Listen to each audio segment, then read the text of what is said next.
This is episode 11 of the Brand Authority Podcast. Today, we're talking about ways to future-proof your business with social media. Stick around. This is the Brand Authority Podcast, the show for growth-driven leaders who want to win more customers, increase revenue, and gain the competitive edge. Broadcasting from sunny Los Angeles, here's your host, Rebekah Radice. Well, hello to you and welcome back. Thanks again for joining me here each and every week on the Brand Authority Podcast. You know, it's easy to see that the online world is rapidly evolving. It just seems that every time we turn around, something has changed, and this seems more true than ever on social media. You can't help but blink and the Facebook algorithm has changed again, or how we're sharing content over on Instagram has changed, or maybe the format or the media type, just something that we have to keep up with. And that really is our life in the online world, is knowing what those innovations are and being the disruptor as opposed to being a part of those that are disrupted. And as a startup or a small business or an entrepreneur, ensuring that those waves of change that impact in every single industry, no matter the niche you're in, that those waves of change don't dramatically hurt you or affect you is exactly what we're going to talk about today. And that's why adopting a future-proof social media strategy. And this can be a little bit confusing. Well, wait a second. We're talking about future-proofing my business. Where does social media come into play in all of this? And certainly social media is just one building block among all that you have that build up a rock-solid foundation within your business. But today I just simply want to focus on social media and how you can use that as your first line of defense, how you can use that to insulate your business against all of those outside forces that want to attack you, that want to take you down, that want to impact the momentum you've gained or that success that you're achieving. So let's dive in and take a look at 4 different ways that you can use social media, and you can get started with these today to future-proof your business. Now, number 1 is, this is something I've talked about a lot, and it's a challenge, no matter the size of your business, and no matter whether you just started yesterday or you've been using social media for years and years, we can get caught up in this trap where we start to depend too heavily on one social network. So this is our number 1. And I know that with so many social networks, it can be a little confusing, even daunting when you're just first getting started. You wonder, how do I know? Where do I spend my time? How do I know where my audience is hanging out?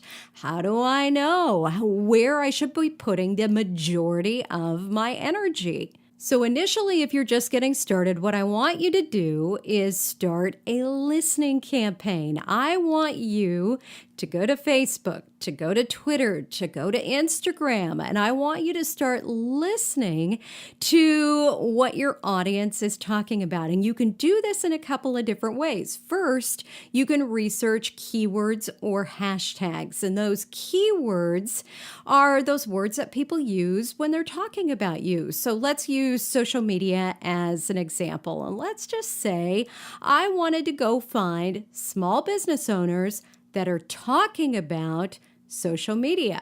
I could go over to Twitter and I could search using maybe Twitter advanced search and search for social media and small business. And together I could start to see what people are talking about. What are the challenges? What are the issues? What's the kind of content that they're sharing over on social media? And so I'm going to start to listen on each of these social networks. And what I'm doing is making sure that there's actually an audience that I'm looking for on that particular social network. I can also look at my competition. I can see what they're talking about. I can see how their audience is interacting with that content. So over on Instagram, I can look at how popular was that particular piece of content on small business social media, as opposed to when they talk about social media for maybe a startup. So I can start to really get a feel for,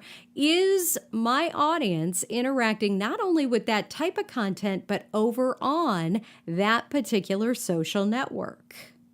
So what you're doing here is setting yourself up for long-term success. You are doing your research, understanding where your audience is spending their time.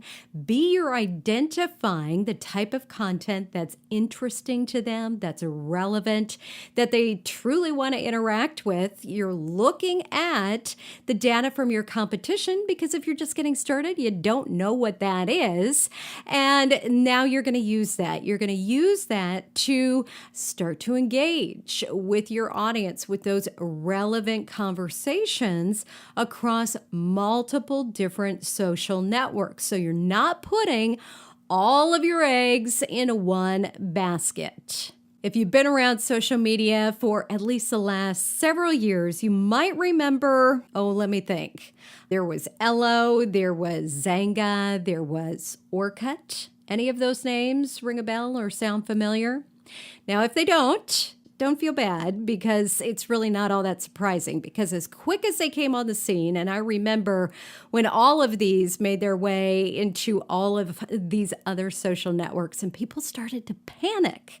They were like, oh my gosh, do I jump ship? Do I leave Facebook? What's going on? Do I head over to this new social network? And the problem with not staying where your audience is hanging out, not committing to that particular social network, is you can accidentally jump over, put all of your time and effort into a social network that, just like these, poof, they went away. You don't remember them because they're no longer around. So instead of depending on one social network, you're going to set up multiple social networks, but you're not going to spread yourself out too thin. You're not going to go out there and get yourself set up on 15 different sites that now you've got to manage. You got to figure out how to keep up with. Instead, you're going to learn and master these social networks, and you're going to set up a home base on each of those so that no matter where your audience is engaging, they can choose to do so right there with you.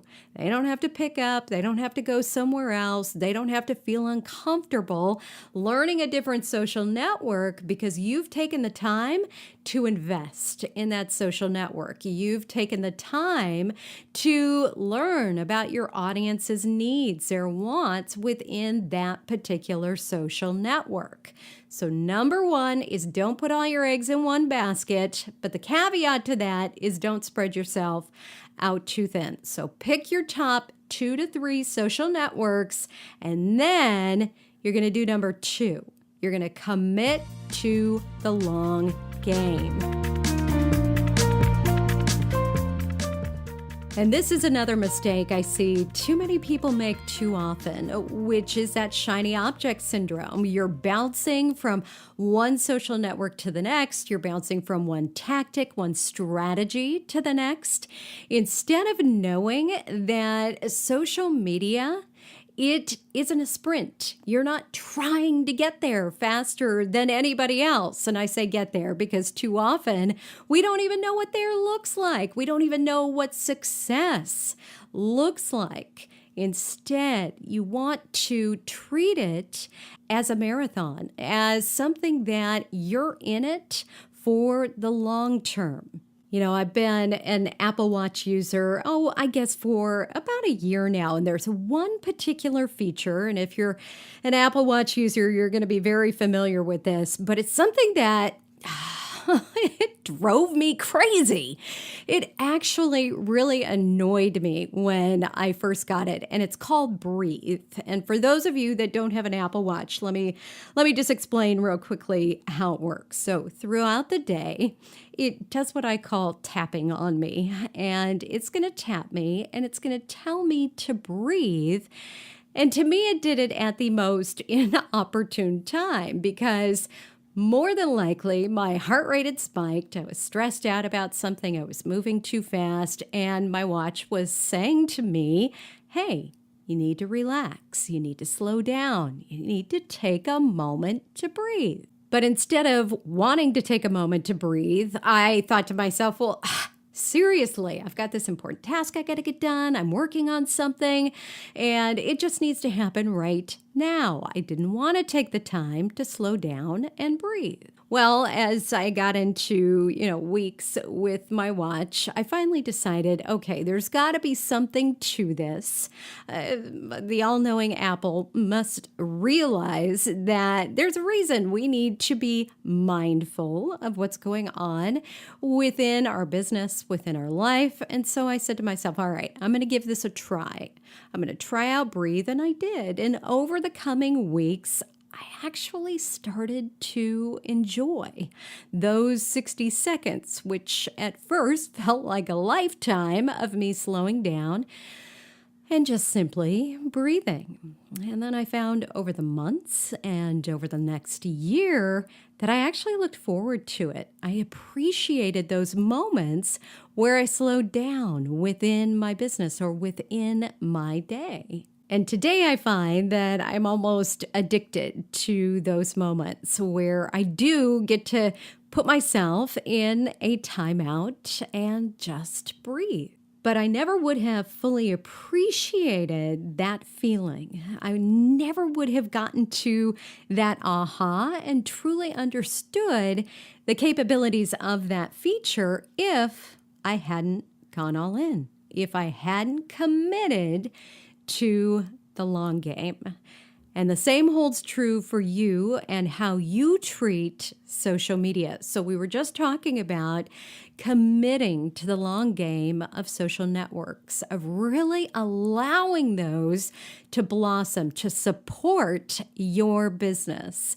And it's the same with all of the strategies within your business. You are never going to know the full capabilities, how they can support, how they can improve, how they can help you succeed if you don't commit to getting there and being there every single day. If you don't commit to those processes and doing those things over and over and over, which they may feel, and probably do to those creatives within us, they feel constrictive and boring and like we're just doing it robotically over and over and over again.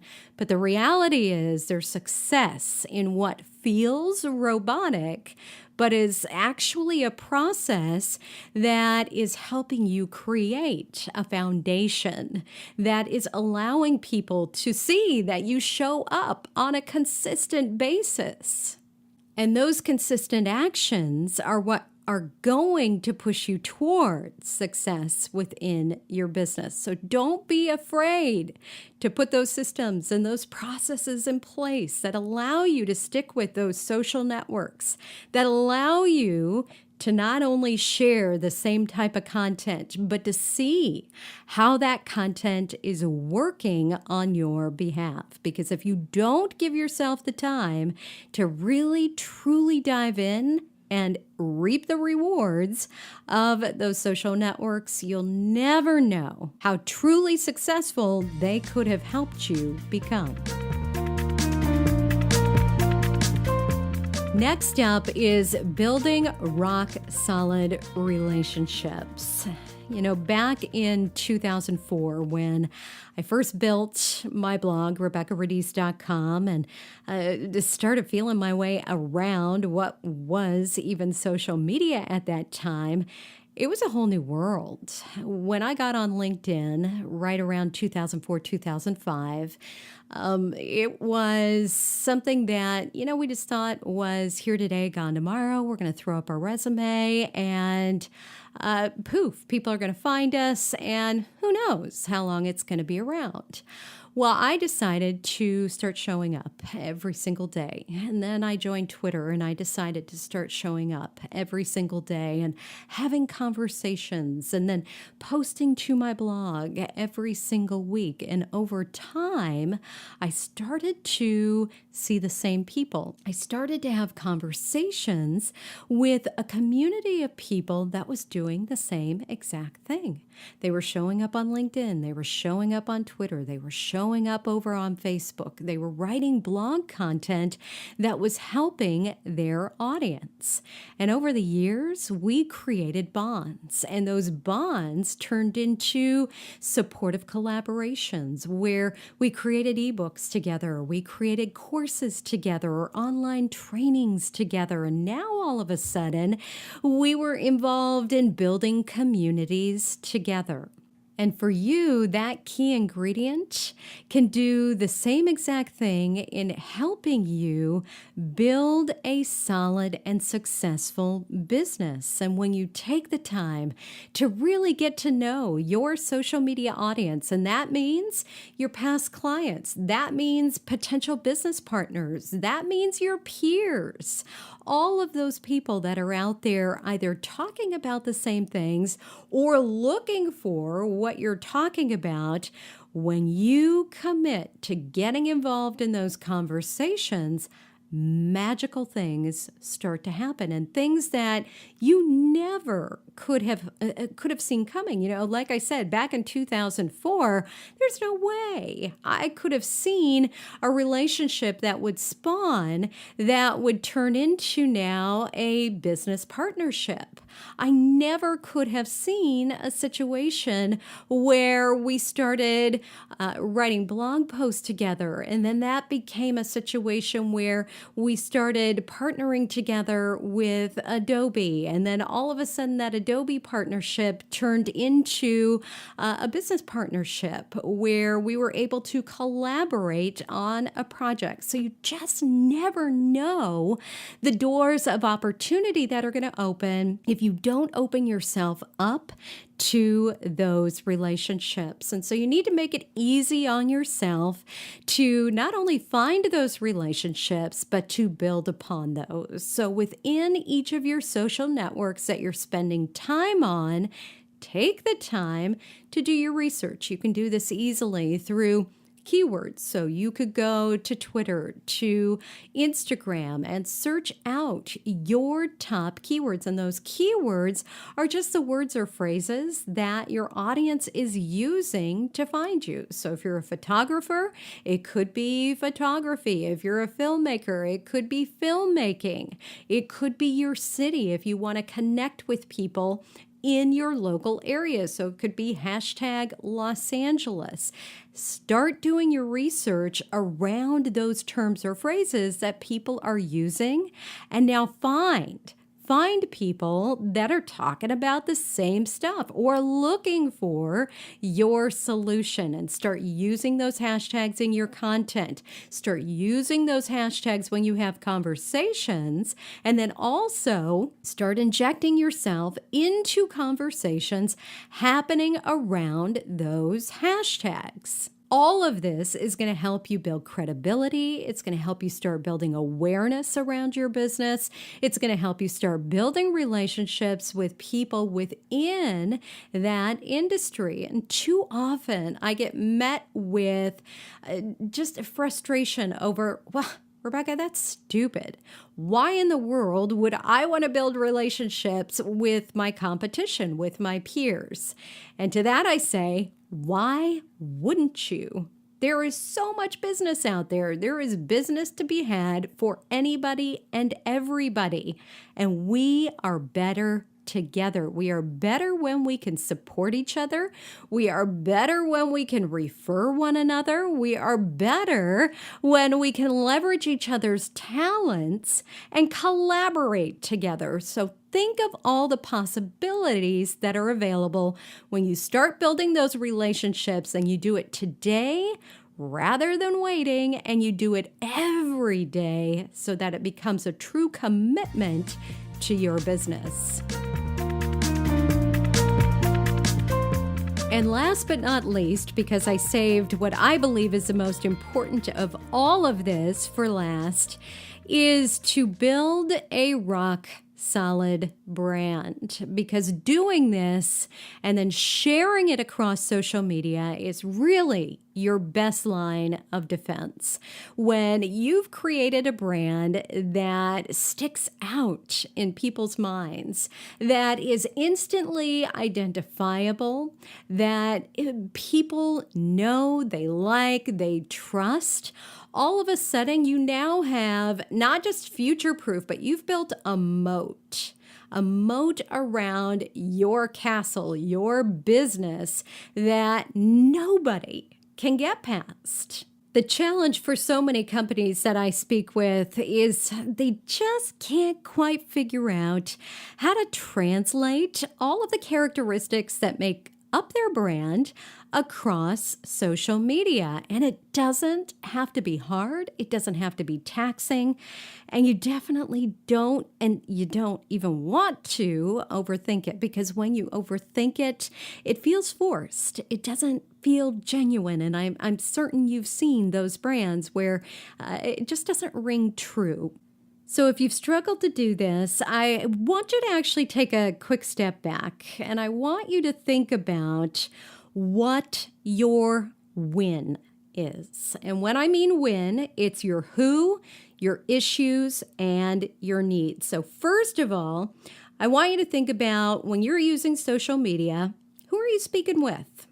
Is it small businesses? Is it entrepreneurs? Is it marketers? Who exactly is that person that you're looking to connect with? And then your what.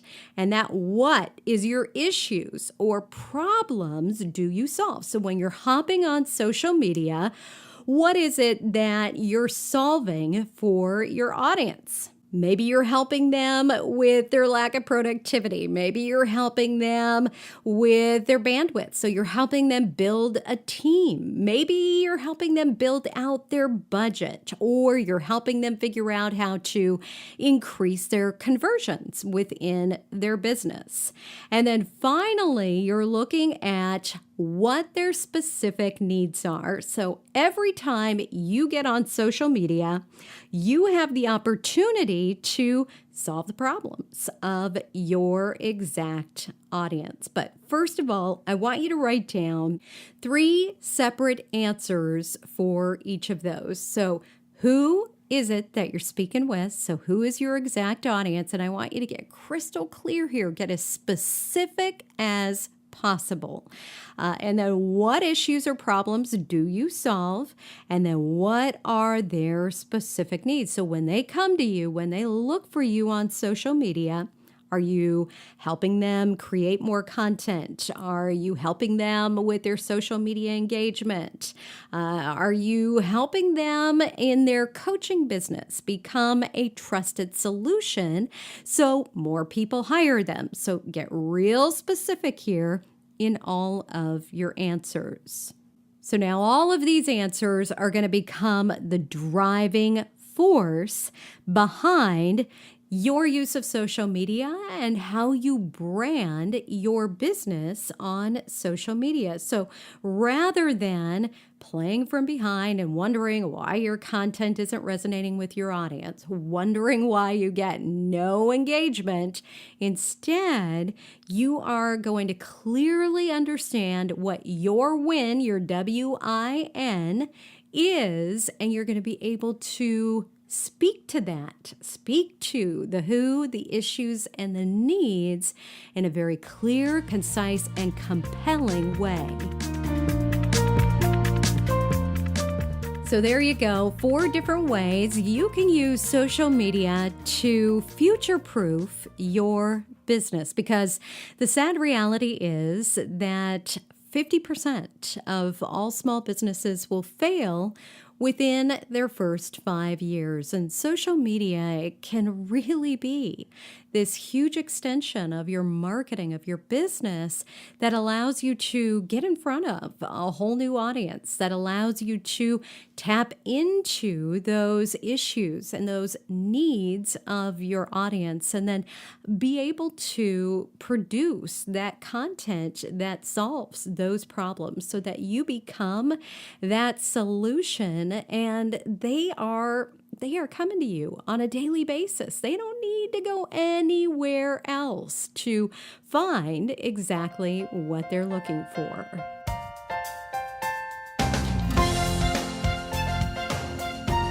Thanks for listening to the Brand Authority Podcast. If you haven't already, well, make sure you download your copy of my daily social media checklist. You can find that in the show notes, as well as over on the blog post. It is free to you, and just a great way for you to do exactly what we talked about here today, which is to stay consistent and focus your energy and attention on the right actions every single day. I've also included any other resources I mentioned in the show notes, and also over there on the blog. And if you have any questions or topics that you'd like me to focus on or answer in an upcoming show, you can email my team at marketing@RebekahRadice.com. Until next time, have fun building a business and a brand that makes you leap out of bed with energy and enthusiasm. Until next time, I'll see you then.